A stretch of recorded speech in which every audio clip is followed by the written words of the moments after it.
Hey, what's going on, man? Mhm. Hey, what's going on, everybody out there? Hey, this is me, Coach Sean, or Coach Pops. This is my grandkids like to tell me.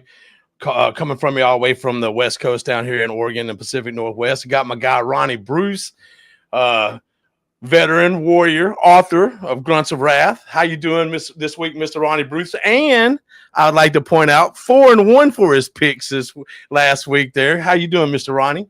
Oh, I'm doing outstanding. Like you just mentioned, my picks last week were on fire, going 4-1. So I'm doing really good. And stay tuned to the end of the show, and I'll give you 5 more good ones that hopefully put a little money in your pocket next week. Oh yeah, we're gonna save a little time for you. Make you hopefully you do as good as you did right here. But hey, man, let's jump right into it for our viewers out here. Hey, before I get the show started though, hey, right now, and I'm gonna do this periodically to the time, but hey, right now I got a few viewers on here. Do me a favor, if you see us, if you're on YouTube right down there, if you're not already at CFB_season, hit that subscribe button on that YouTube for us, man. Help us out here. We're just average Joes out here, just putting together shows on our own time and putting this out for you. So help us out by hitting that like button on that subscribe button on at CFB_SZN, please. And hey, all right, now we're gonna get right to it here to Georgia Tech, man. You a rambling wreck, man. Hey, y'all went in to Duke, man, handle business 27-18. Tell me what you think about it, and I'm gonna tell you what I thought about it. All right. Well, I want to hear what the coach thinks about it, but the key to this game was defense. Georgia Tech's defense. Now they gave up some yards passing, but when it got to the red zone, they shut them down. Now, in the first half, like Georgia Tech didn't score an offensive touchdown to the fourth quarter. So they kind of got off to a slow start offensively.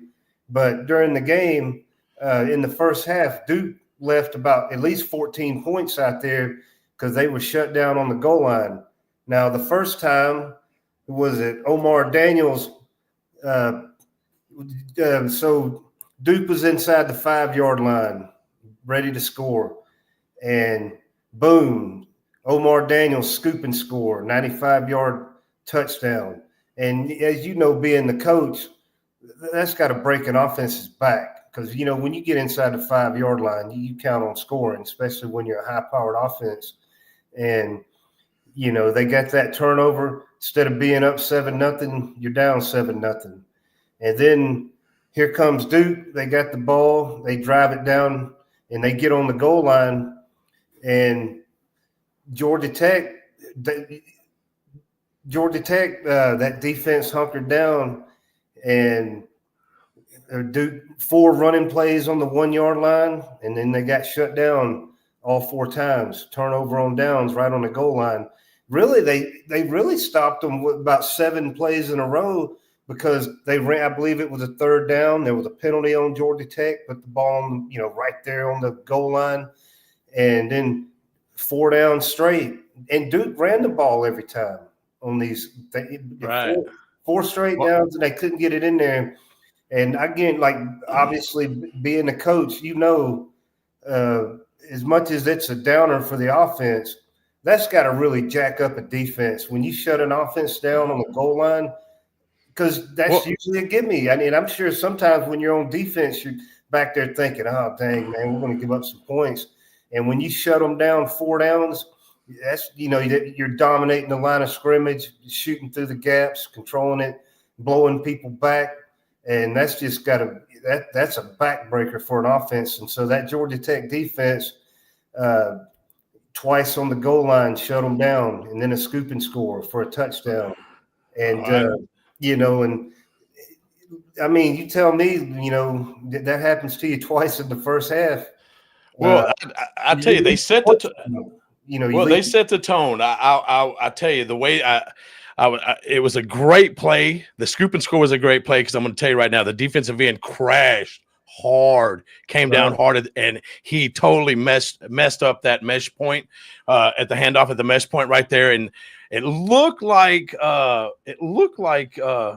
Mensah was trying to pull it out. and it got tumbled out to miss, and then your guy Omar Daniels scoop and score, ran it all the way in, and it was look, you were giving a little hard, if you overall for that game, if you go back and look, Georgia Tech had 376 total yards, Duke had 440. They had 373 passing yards, but only 68 rushing yards. Right, 68 rushing yards. There you go. 68 rushing yards. So you made them one-dimensional, but what I liked about it was, and people don't realize, this quarterback from Duke is probably going to be the best quarterback y'all have seen all year. Like, this kid's number 2 ranked quarterback in the nation right now. Right. And what I liked when he had a full field to work with, the kid's hard. But when y'all got him down there in the red zone, the field got smaller, tighter. He had to put the throws on, and he did make some throws. But boy, y'all had that bend but don't break mentality on defense, and it really showed through. You had the scoop and score. You had the scoop and score that totally turned Uncle Mo got on y'all side at that point. Right. And then when you hold them for 4 straight plays to a field goal. I mean, you set the tone. I don't remember if there was one of those field goals. They missed a field goal. Duke left points out there, and then as far as Georgia Tech's offense, they got going in the second half. Was it our man? Hosley. Hosley, dude. Oh my God, you see that? Jamal King seemed like he's been their main guy, but this. Hosley, he's kind of emerged, and he didn't have a ton of yards, but that touchdown ran where he spun right at the contact, and he danced into the end zone. Oh yeah, that was like one of them. Yeah, that was one of them EA Sports juke moves on there, baby. But that's what a great back does. And I remember hearing on that game that if this guy had enough carries for the year so far, his yards per carry average would be like one of the highest out there. Right. But he does what great backs do, man. That on that play he scored on, dude, y'all fitted that up. Your offensive line, your tight end fitted that up perfect. And then he did what every great back's supposed to do. He beat that linebacker one-on-one and got in the end zone, made him look stupid, and did business. I'm sure sometimes, you scheme up a run play, you try to account, you're trying to account for every defender, but sometimes it's, hey, there's going to be a guy roaming free. If you beat that dude one-on-one, then you score the touchdown. You get the yards. But our man, Haynes King, he had, he had 205 yards passing, 120 yards rushing, and, kind of like. With the touchdown, Ronny? Which that and I'm glad that speaking of that touchdown, so it was one of those late in the game situations. I can't remember exactly how much time. So he breaks loose and he's headed toward the end zone. And it's one of those things where you slide, you can slide before the end zone. And then I saw it. Yeah. I take the points, take the damn points, get the points. Yeah. Right. Because now sometimes if it's really like, you don't want to give them the chance for the onside kick. But I believe that touchdown put them up 3 scores. And I think Haynes King actually looked over to the sideline, and I imagine the coach just told him to go on. But he needed that touchdown because, I don't want to be Heisman talk. We got to talk Heisman talk. And one thing we mentioned that kind of concerns us is he was their leading rusher again, and that's kind of concerned me all year because he's generally their leading rusher. But, hey, if that's the way the team rolls and that's the way they're winning – you can't deprive him of it, but he definitely needed that touchdown for his own personal stats. It did put him up 3 scores. I would have went ahead and scored it too. Duke had another late touchdown after that. But now one thing I want to say about this Georgia Tech, I believe there was a couple different teams they played that had a bye week before they played Georgia Tech. Duke was one of them, maybe Wake Forest and Duke. So they kind of got off a little slow. And then before they played Georgia, Georgia's got a paycheck game right the week before Georgia Tech. So, they're playing just a cupcake team, which is basically a week off, but it's kind of might even be better. You get your players out there, try some things, almost like a scrimmage, and then sit them for the second half as long as you roll up the lead. But that's looking way down we don't even want to go there. But one thing I do want to mention, now I had Georgia Tech was one of my picks. I took them at 1.5. I was wrong about one thing. Now, obviously, I won the game, and collected the money. But I remember telling you better bet Georgia Tech now, because I really believed it was going to be bet back the other way, to where Georgia Tech might be favored by the close. But it was actually bet up by the time before kickoff. Duke was a 3.5-point favorite. So the public was heavy on Duke. And, even though Georgia Tech was the ranked team, and I believe, like you said, that Duke's quarterback, like he said, he's one of the best quarterbacks Georgia Tech's going to see all year. And that had to have been the reason why the books had them favored and the people bet them up. So I was wrong about, the aspect of better jump on it, because, Georgia Tech's going to end up being favored. But no, the public liked Duke on this one. So, well, let me real fast. Let me give you the stat line there. So Darian Mensah, Mensah, but is how you pronounce it. He went 32 out of 44 for 373 yards and 2 touchdowns. One of those touchdowns was late. But, dude, you had their best running back, Nate Shepard, 15 carries, 15 yards, 50 yards were average carry, 3.3 yards. Right. The second rushing was 11 carries for 32. So y'all made them one-dimensional, right? And so you said, but I'm going to tell you right now, if you're out there, I'm going to tell you right now, Duke has a wide receiver, and I hope I say his name right, Cooper Barkate. This kid had 13 receptions for 172 yards, 13 points. That kid's an All-American. Like, if he has that's the first game I've seen him in, but if he's had games like that all year, damn, that kid was he was a dog. That was a dog. Duke definitely had a legitimate team. Now I see why, there was a reason they were favored. That offense was explosive, but like I said, defense was the story of the game for Georgia Tech. And it's nice to see, if your offense isn't totally clicking early. Oh, yeah. Your defense stepped in.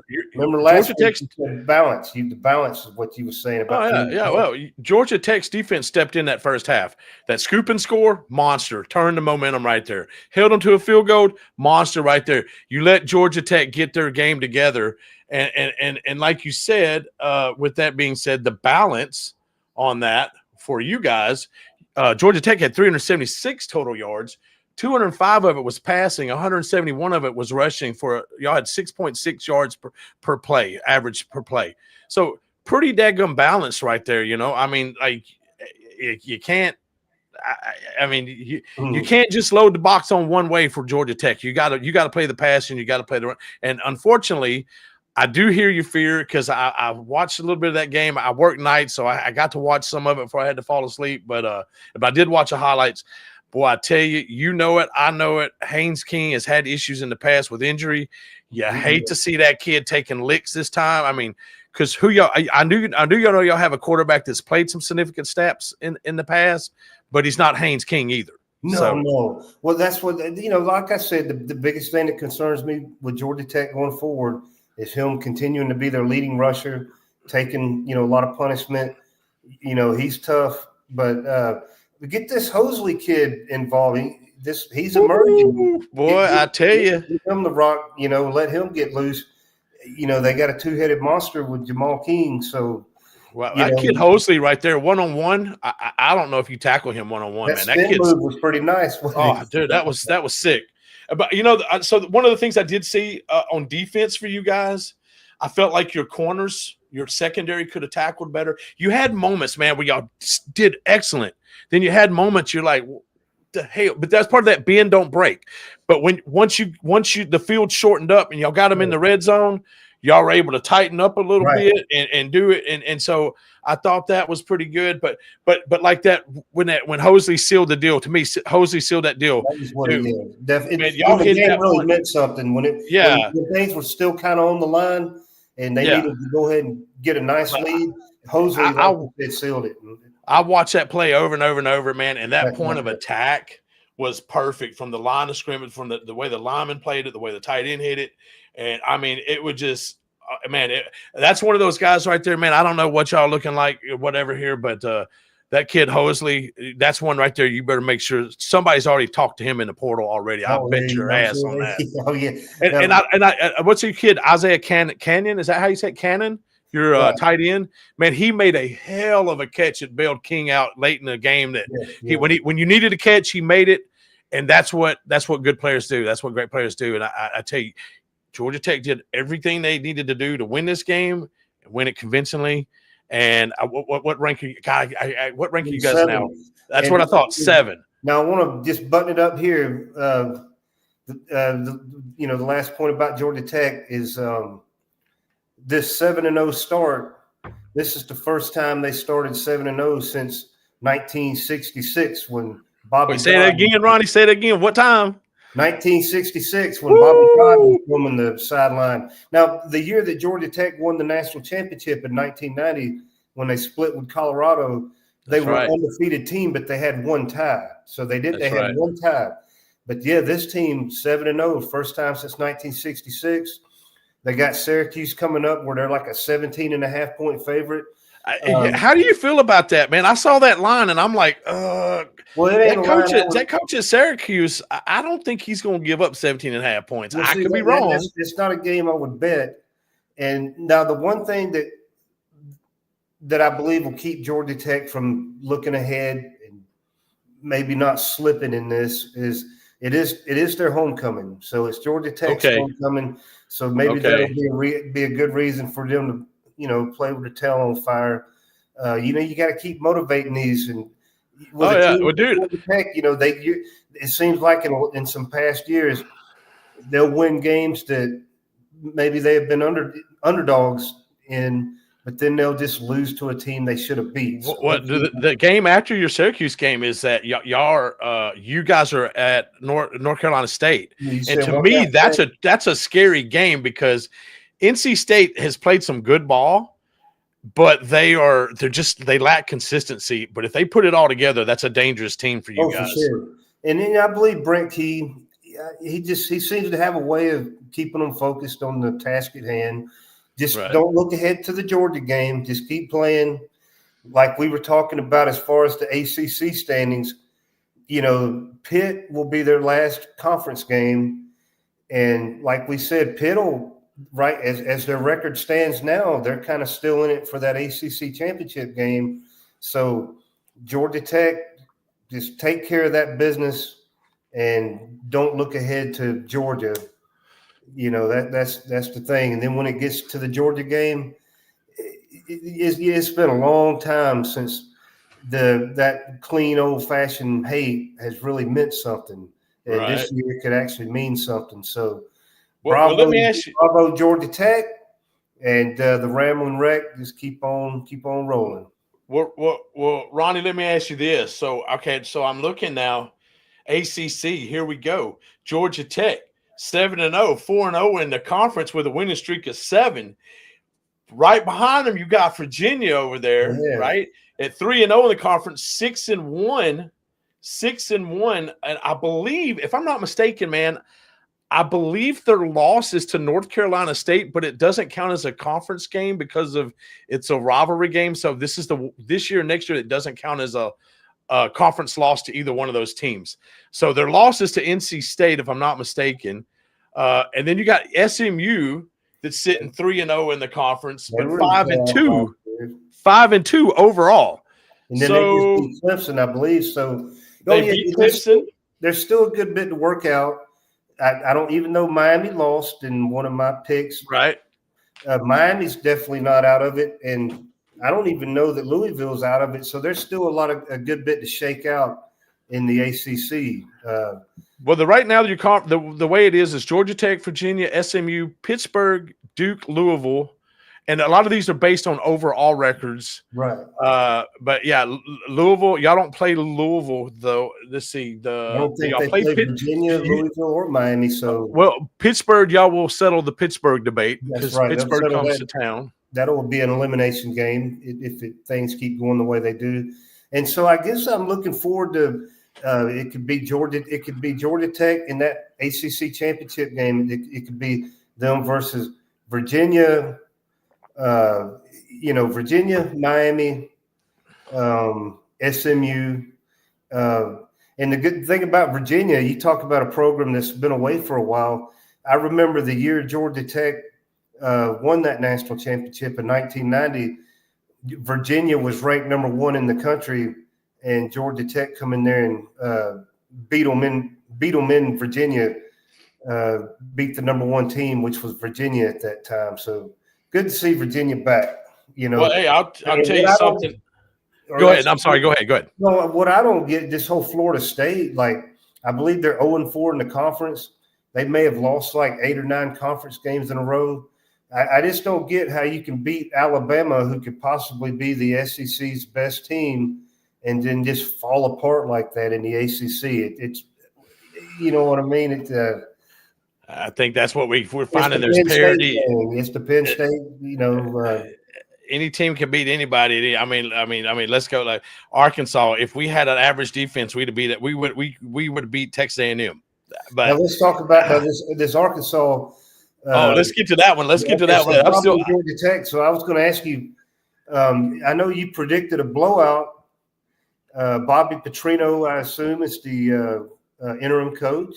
Right. So he had that offense coached up because they score 45 or he's been there. We'll get on that one in a little bit. He's been their offensive coordinator here for the last 2 years, so he's familiar with them guys. So yeah, just give me what you think. Now I want to preface it like you never want to applaud losing. Like losing is never good, but I don't know what a true Arkansas fan thinks, but they definitely played a top 5 team very close. I don't know if you get the good out of that or how you feel.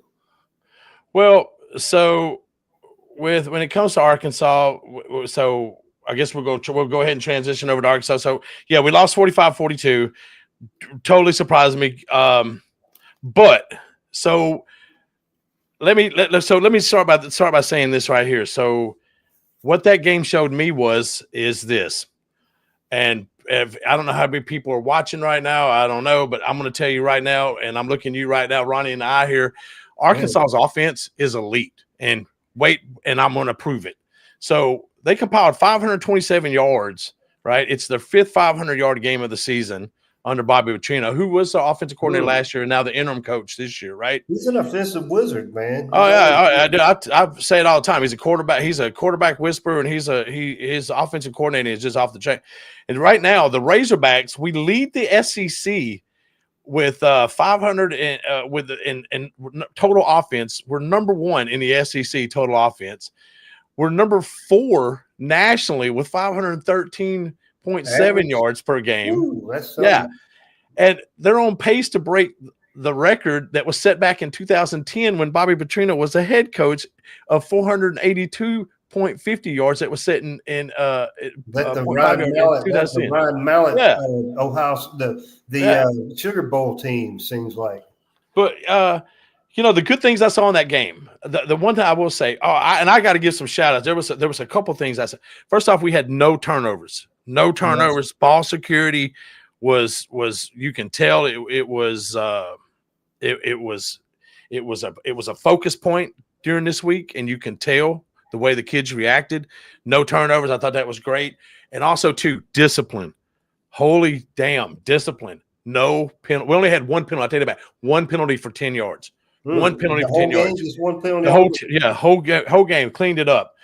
Our running back, Mike Washington, he ran for 100-plus yards in consecutive games with 131 at Tennessee, and he had 147 against Texas A&M.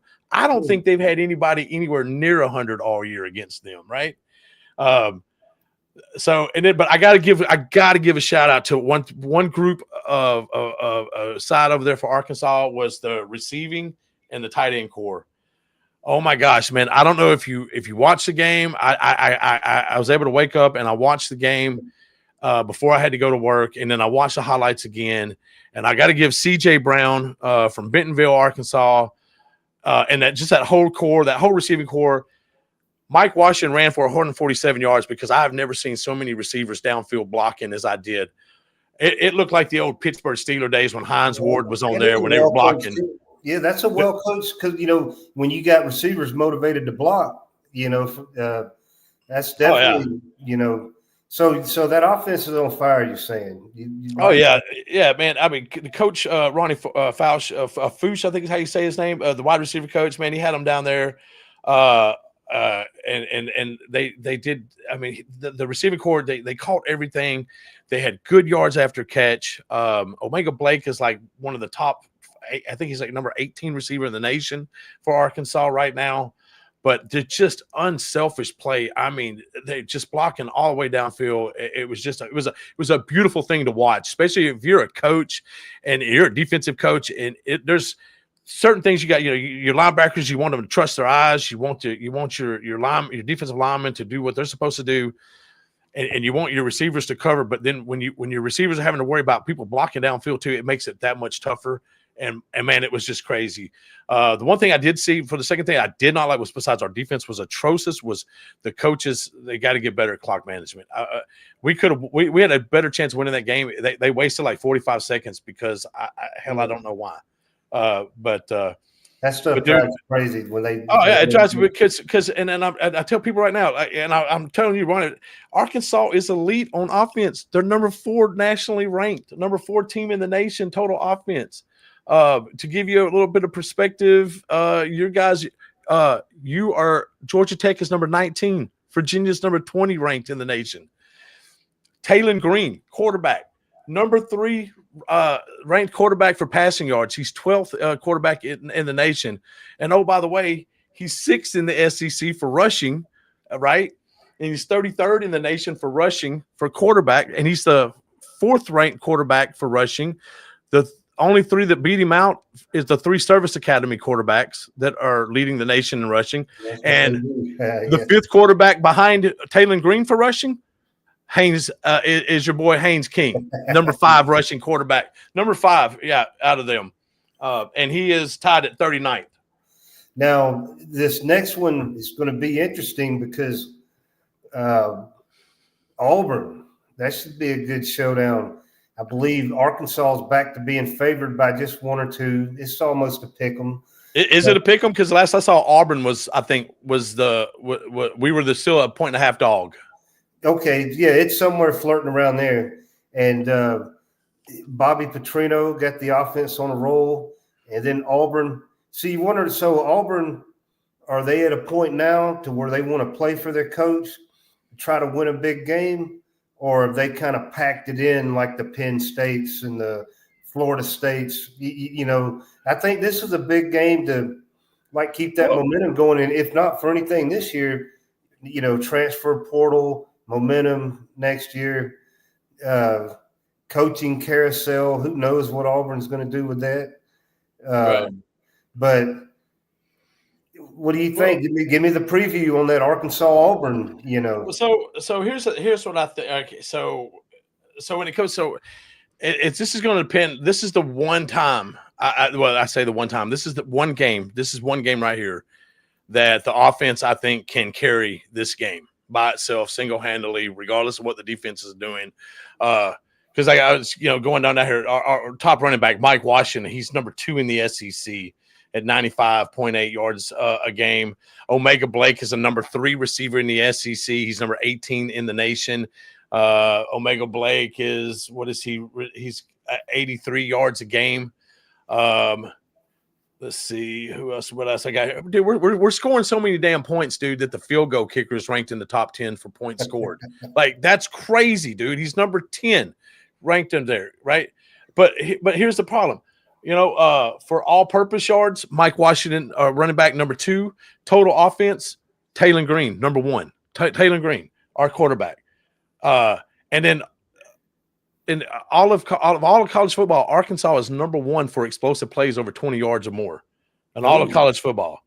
I mean, even our punter is number 5 in the SEC with punting, man. It's just we got it. Now, boy, howdy. You want to talk about now the defense – we're number 1 on this mountain, boy, but we're down there. We're somewhere down there around China when it comes to defense, baby. I mean, I didn't think defense could get any. Last week we were number 107 in defense. Well, I stand corrected. We are 124 in defense, and there's only 134 damn teams ranked. So, but I think what I like about this game is this with the Auburn game. So right now, the last I looked, we were a 1.5 dog, right? But we are playing at home, and I do. Man, I tell you what, there was no quitting those guys. They came in. The number 5 team came into their house, and they gave the number 5 team all they wanted and then some.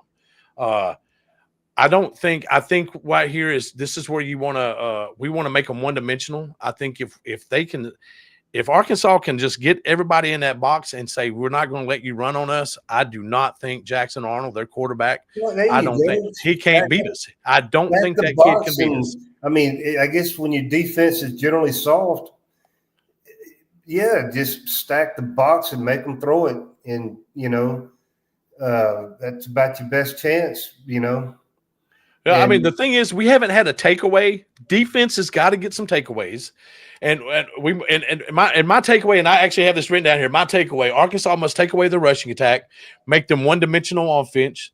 I feel like this is one of those games that Auburn cannot keep up with Arkansas's offense. I mean, in the defense, you just need a few stops, right? Yeah, Arkansas's defense is bad, but so is Auburn's offense. Right. 15 total. You're under no delusions that you shut them down. If you could just get them to punt the ball a few times. Right. They're not. I don't think Arkansas can, or excuse me, I don't think Auburn can go blow for blow and keep up the scoring with Arkansas if it becomes kind of a shootout. You just get a few stops, get them off the field, try to get them. And I think with Arkansas, if we can stop their running back Jeremiah Cobb, I think he's number 7 in the SEC with 80.5 yards average a game. And of course, Arnold is a running quarterback too. We can stop it.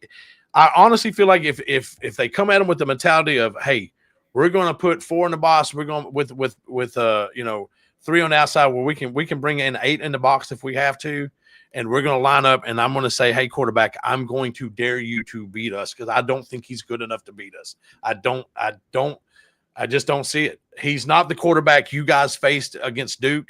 He's just not that guy. And so I honestly think that there is this is one of those games. To throw the ball.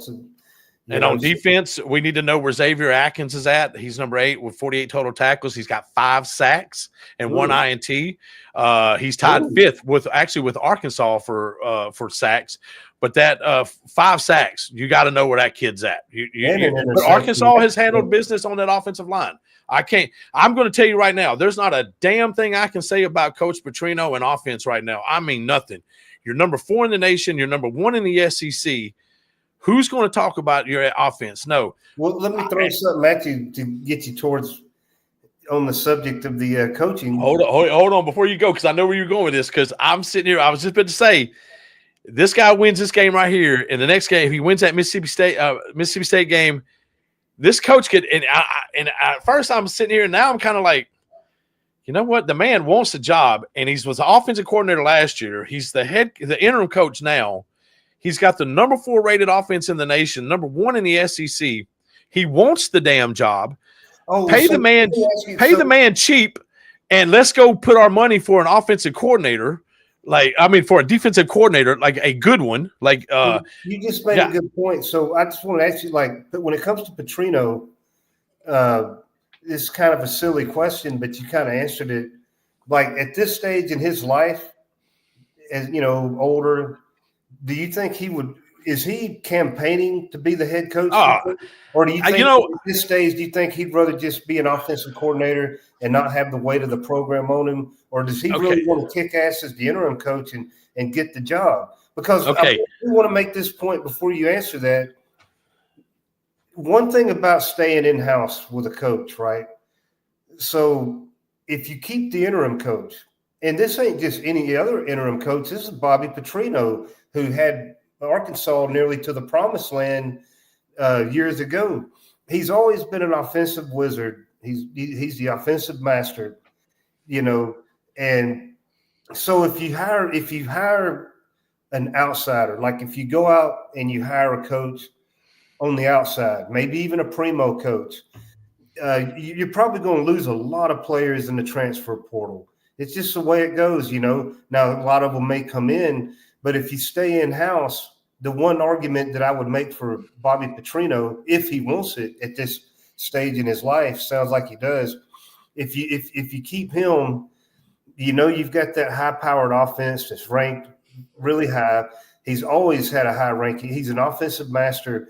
And the big thing is you probably keep most of your roster intact, with the coach that's already there. So here's a part of it. I hope we don't keep any of the damn defensive roster, but a few players. So let me give you a little background on Petrino. And you brought up Ronnie. You brought up some great points and great question, and you're going to lead me right into this one. So when Petrino messed up, and he messed up, and he did. We're not even going to get into that. It's been over 10 years ago. But I'm going to tell you. It was dumb. It was dumb on his part, and I think he knows it. He said it. He actually did a deal at the Little Rock Touchdown Club a couple years back where, he gave him a heartfelt apology about what happened. Because, dude, he had the bulls by the horns. I want to interject before you go off on that. One thing about that, it's almost like a what could have been. Could you imagine? Because when he did what he did, Arkansas was kind of on the mountain. Can you imagine what the next 5 years could have been had Bobby Petrino still been there? We could look ahead, but then you always look ahead where Bobby's been, and he's always had some good years, and it kind of goes off. It kind of goes off the rails a little bit. So I kind of look at that, but I will say this from this point of view: he had it made at Arkansas. At that point, we have Arkansas State, but it's Arkansas State. We have no professional teams. We have nothing else. So if you're the coach of the Arkansas Razorbacks, you own the state. And at that time, they didn't have a good following. At that time, he owned the state. The state would do anything for him. He messed it up. Now, because of that, Bobby Petrino has a unique perspective in the fact that he knows what he had and how good it can be. And so, yes, he's actually come out and said, I want the job. And so here's my thing. If right now he's number one offense in the in SEC, and it's not even close, and he's number 4 in the nation offense. So you know what? I'm like, if you can get him for cheap, get him for cheap. Man, I lean it would prevent you from throwing a bag at another coach that if it don't work out 2 or 3 years later, you see what all these schools that are firing. Well, and that's my thing. Let's get him. Let's having to buy these coaches out. It definitely gives them. Yeah, you could get them on maybe the cheap possibly. Well, it gives Hunter Yurachek, the athletic director, and all of it gives them all something to think about, because at this age of college football, if you can get Petrino and he wants a job and he's doing the job good right now, the numbers all say you can't argue with his numbers. No. But if you take some of that money you're going to save and throw that, like, let's just say, for instance, Baylor's head coach gets fired, Dave Aranda. You better go snatch his ass up for your defensive coordinator right then and there. Like, they're better. You just go get that money, throw it at him. You got to get if you could get you a Matt Patricia type defensive coordinator to go with Bobby, then you'd be. You just bring that dude on, and then the rest of it, now you build out of the portal, you recruit, and then see what happens. But that's an option. But now here's the other thing. And I'm going to put Hunter Yurachek, the Arkansas athletic director, I'm put his ass on blast, and I hope he's listening to me, because he actually came out and said Sam Pittman did not have the means to compete for a national championship for football in the SEC or compete for a championship SEC. Well, as an athletic director, Yurachek, that's your damn job. Make sure the man has the money. The next coach better have the money, or somebody needs to look at you going to have another job somewhere else, because that's just not acceptable. So whoever this next coach is going to be, hope to God, like, they're going to be able to have the proper tools to recruit the portal, have the proper money there for a coaching staff and for an NIL package. And Arkansas is capable of it, because they did it for Calipari in basketball. The money can be there. Just get it together. But Kentucky, a blue blood. So but hey, I tell you, you can't argue. If anybody says I don't want Petrino as my head coach, I can't argue. Like, damn, his offense looks good. Now, I do. Now, I will say this. The first time he was head coach, I don't know if anybody remembers the name Willie Robinson, but I do. That was his defensive coordinator. The dude was horrible, and everybody like, where'd he come from? Well, do you remember those years when Kirk Warner had the greatest show on earth with the St. Louis Rams, Well, he was the defensive coordinator for that when they had to outscore everybody. So that guy was horrible. So Petrino, you need to make sure you get a defensive coordinator if you get hired that is going. It better be one of them hires that I look back and I step back and go, "Damn, that was a good hire." It needs to be like that.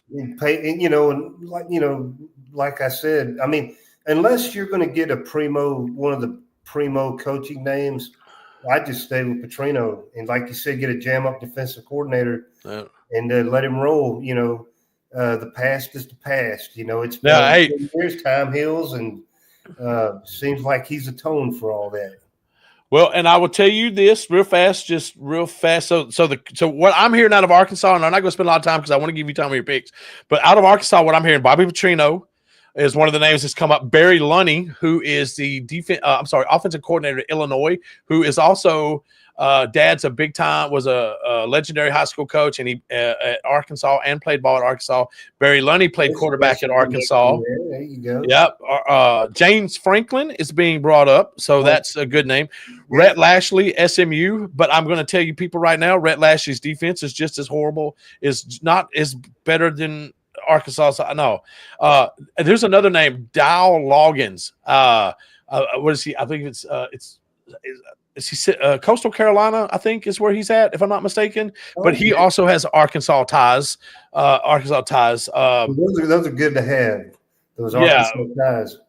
But then also too, Summerall, Alex Golish from South Florida. Of course, John Gruden. I'm hearing John Gruden's really politicking for the job. Well, I like John Summerall out of Tulane, but I have a feeling, and I like Kenny Dillingham out of ASU. If you're not talking to those two coaches, that dude's a dog. That dude, I don't know. Somebody better be knocking on his door. But I will tell you. So from inside Arkansas. The John Neighbors show, he's been doing a weekly polling, which I thought was kind of funny. And the first poll that came out, Dan Mullen was like, everybody was like, Dan Mullen. And I'm like, and just so y'all know, people, UNLV's defense is almost as bad as Arkansas, so I'm not high on Dan Mullen either. But now Bobby Petrino has taken an overwhelming lead, and they're doing this every week. And so it's still got some schedule left. It just Well, I mean, Bobby's he's playing for he's going for the job. And if Arkansas, if they go on a nice run to end the season, it'd be hard not to hire him. But like you said, if one of those primo, like John Gruden, we're talking about the primo or the primo. Franklin. I'm not sold on John Gruden. And John Gruden comes with a lot of baggage. Now, Franklin surprised me, dude. I didn't realize Franklin had as many years as he did at Penn State. I didn't realize, the man's been there 12 years and he's done good. Like, it kind of surprised me they fired. It didn't, but it did. I thought he deserved better, than what he got. I mean, he elevated. It's like the point Nick Saban made on game day. He set that standard to where they're at now. And then, you fire him. But that was the UCLA, Northwestern. You wonder if he lost the team. I mean, time will tell. I tell you what's going to be important is this game right here this week for them, or their next game coming up with them without him on the sideline to see. That's going to see, that'll tell the tale right there. Let me ask you before we get off this subject. Then, we're focusing on Arkansas, but do you think that the coaching carousel is getting bigger, and there's going to be a lot of availability. Do you think Franklin, because Kirk Cignetti, he got the bag. They threw the bag. Indiana threw the bag at him. And hats off to Indiana for doing it. I mean, wow. Yeah, took a gamble, and it's a gamble from hell. But, boy, did they lock down their coach, and they said, to hell with the rest of y'all college football. We got our guy, ride or die. When did you ever think Indiana football would be ranked number 2 in your life? What? So this is the question. So Franklin, is he the number 1 top candidate for these available jobs, or can you think of another name that could be ahead of his? Right now, from what I'm hearing, so and I need to find this too. I need to find Tim Brando made a really good post, and he was talking, like, for instance, he brought up the job at Florida, and he's like, it's a toxic job, and a lot of these are toxic, I think. And so James Franklin said that he wants to coach again, right? Now whether or not he's the number one, I know people are wanting to go after Lane Kiffin really bad at Ole Miss, but Brando made a point. A lot of people make a point. Why would Lane Kiffin want to leave Ole Miss? Okay, the Florida job. Okay, is it right now? If you look on like the Atlantic or anybody that coaches, Penn State's the number one coaching job right now listed. Florida, and 3 is Arkansas, right? Believe it or not, Arkansas. Okay, good, but we got a lot of money. That's why it's an attractive job. But LSU could come available. Oh yeah, LSU coming. But here's the thing, and I'll tell this to you too. And I know Season's probably watching me right now. LSU's fans can be toxic too. Like, why do you want to? Like, somebody actually asked the question: why does Lane Kiffin want to leave Ole Miss, where he rules the roost? Kind of like how you said Bobby Petrino was with Arkansas before he exactly. Why does he want to go to that crap show of you got to win for us now, do this, do that, or we don't like you, or we're going to run you out of town. When Ole Miss is over here, like, keep doing what you're doing, baby. We like it. We're going to party in the Grove and have a good time. Here's what Lane Kiffin, he'll be making $10 or $11 million a year next year, and either it'll be Ole Miss, LSU, or Florida paying him. And I'm like, deep down inside, if I'm him, I would hope that Ole Miss would pony up and just, like you said, he's the man at Ole Miss. Well, Ole Miss has. I had to give Ole Miss credit. They have. They've done some crap on the shady side, but they know though. Here's the thing: the NCAA is not. They're not cracking down on NIL. They're not doing the things they're supposed to do, and he knows that. So they're making inadmissible contact to people, and they've been doing it for the last several years now. But he's playing within the boundaries, and that's right. And he's Ole Miss perennially, a perennial top 10 team lately.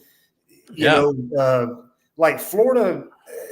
I mean, you can go to Florida and you can live under the shadow of Steve Spurrier, Urban Meyer, or stay at Ole Miss. If he was to win a national championship at Ole Miss, there's the statue and the GOAT of Ole Miss. And all that stuff. Yeah. Oh, absolutely. And that's the thing. I think that's why Petrino is kind of like, hey, let me here at Arkansas, because here's the thing. Arkansas ponied up the money for Calipari for basketball. We took Calipari from Kentucky, and the money's there. I mean, I'll tell people right now, there's more billionaires, I think, in Northwest Arkansas than there is anywhere else in the United States. You got the Waltons, you got the Tysons from Tyson Food, the JB Hunt Trucking, Dillard's. You got all that money up there. There's money up there. So you get a coach that do, and you put, and like I said, right, and to compete, Jerry Arkansas. Jones. Yeah, they need to assure their coach of long-term administrative support, a good NIL backing, and a recruiting infrastructure, which is what I'm talking about. They need to make sure they get the be able to recruit the portal, get all the stuff they need to recruit the portal. And like I said, Juracek said they Arkansas will provide the necessary resources, and they better. Like, you better back your damn coach up so he can recruit in this. The people deserve it there. You know, they've been trying to. Oh, absolutely. And you know what? Arkansas, dude, you know, I can do this. I have done this. I've been fortunate in my life. I've worked in over 38 different countries in my lifetime. And I've seen people, and I've been in Frankfurt, Germany. I've been in Singapore, and I can say, go Hogs. And somebody will go, woo pig. Like, go Hogs, that mascot, that's a one of a kind. It's a brand. It's a brand. You can sell this. So that's the things there, you know. So I think with the right money, the right package, everything else, that job, Arkansas could be a job. And it's one of those jobs that, you know, look, Arkansas, we're fickle little fans. We'll be good with a 7-8 win season. You throw in a 10, sprinkle in 11, put us in the college playoff every once in a blue moon. Man, we ain't gonna be running people off. We'll be like, hell, let's do it one more time. You know, I mean, LSU runs off national champions. Oh, you know, dude, hell, look at Florida, LSU. I mean, they all did it. I mean, yeah, it's like who was the one?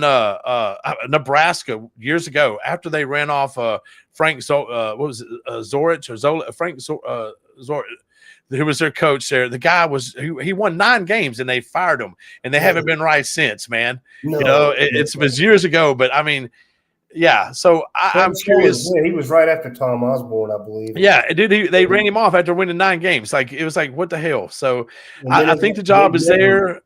It's like I think Tennessee ran off Philip Fulmer, national champion coach, and it took them 20 years to get right. Yeah. It took them forever. But I think Florida's going to have to, Florida's going to figure out there are going to be people want the job, but we'll see. We'll see how it goes. It's all about the package and everything else. But hey, look right here. We got 10 more minutes left right here, and so I've kind of talked her out. But now it's Ronnie went 4-1. The champ is here. Ronnie went 4-1 with his picks last week. So let me see. Give me some. Run me some picks this week, big guy. And I'm going to tell you what I think about the Auburn game here. I got some notes and stuff for you. I really wanted to get on that game, but I think I can get you into it. I got enough stats here. I think I can help you out with it. But no, speaking of last week, but yeah, the Georgia Tech, I had them plus 1.5. It could have been 3.5. Louisville, honestly, it surprised me. I didn't think they would win it, but 13.5 I thought was too much. And Carson Beck just shit the bed with those 4 interceptions, and a lot of the Georgia fans around me were happy to see that. BYU, the Holy War, I got something with them again this week. Ole Miss, the books were good on that one. Georgia won by 8, and I had 8.5. So it depended on where you were at on that, whether you won or not. And I remember your point about that game, Georgia Ole Miss, because I asked you what needed to happen or what you. And remember, you said Georgia better start off fast, try to get ahead of them, and I'd be damned if they didn't have another slow start, get down, and Gunnar Stockton came back at halftime and lit it up. That is Georgia's MO, man. That is Georgia MO. Hey, Ronnie, before you get started, I got to say this. Hey, I see right now we got 30 viewers on here. Hey, guys, I appreciate every one of y'all. And hey, we're just normal dudes trying to put on an extraordinary show here for you guys. If you would, if you're on that YouTube at CFB_SZN, hit that subscribe button for us, man. I sure do appreciate you guys. Thank you. Go at it, Ronnie. Yes, sir. Now, like I said last week, 4-1. And so these are my 5 picks against the spread this week.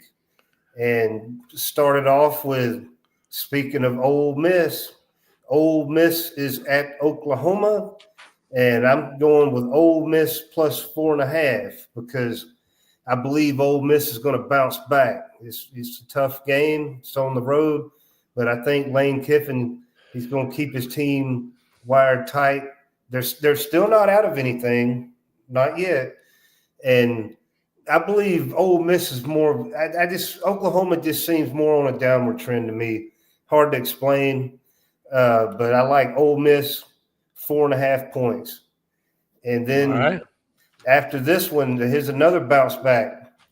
So in a little more mid action, South Florida is at Memphis.